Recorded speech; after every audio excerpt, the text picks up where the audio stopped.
নমস্কার বন্ধুরা, আশা করি সবাই অনেক অনেক ভালো আছেন। পিকনিকের ব্লগের পরবর্তী ব্লগে আপনাদের আমন্ত্রণ। এই যে আমাদের রান্নাবাটি করার পরে আমরা এখন খাওয়া দাওয়ার পালা। অনেক বেজে গিয়েছিল, সব বাচ্চা কাচ্চাদের একসাথে খেতে বসিয়ে দিয়েছিলাম। খুব সুন্দর ঘ্রাণ বেরিয়েছিল খিচুড়ি থেকে। এরপরে আবার মামা আমাদেরকে চিংড়ি মাছ ভাজাতেও হেল্প করেছে, অনেক হেল্প করেছে আমাদেরকে। এই যে মাছ এখন ভাজছে হলো রুই মাছ ভাজা, চিংড়ি মাছ ভাজা, বেগুন ভাজা, এগুলো খিচুড়ির সাথে ছিল। আর মুরগি মাংস রান্না। এই যে আমার মুরগি মাংস রান্না কিন্তু রেডি হয়ে গিয়েছে। এটা হলো খিচুড়ি। আর এখানে সব বাচ্চা কাচ্চাদের টেবিলে বসিয়ে দিয়েছি, তারা বসে বসে খাচ্ছে। মেয়ে কিন্তু দেখছেন খুব খাচ্ছে, কিন্তু আসলে খাচ্ছে না। আর এইখানে সবাইকে খেতে দিচ্ছিল কাকি। আমি একটু মাঝে মধ্যে এসে একটু দিচ্ছিলাম, কারণ ওখানে মেয়েকে খেতে বসিয়ে দিয়েছিলাম, আমিও মেয়েকে খাওয়াচ্ছিলাম আর কি।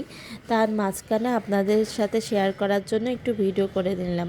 তারপরে এই যে দেবররা বসলো, তারপরে আমরা সবাই বসেছিলাম। দেবররা তো আমাদের ছাড়া বসবেই না, কিন্তু জোর করেই বসিয়ে দিলাম। রাত হয়ে গিয়েছে অনেক, সেই জন্যই বসিয়ে দিয়েছি। আর এই যে খিচুড়ি, মাংস, বেগুন ভাজা। মাংসটা দেখতে খুব ভালো হয়েছিল, সবাই খেয়ে ভালো বলেছে। আপনাদের দাদা আর কি, যেইটা ভালোকে ভালো বলে, খারাপকে খারাপ বলে। যে খারাপ রান্না হলে যে ভালো বলবে এমনটা কিন্তু না। এই যে আজকের রান্নাটা ভালো হয়েছে তাই বলছে ভালো হয়েছে রান্নাটা।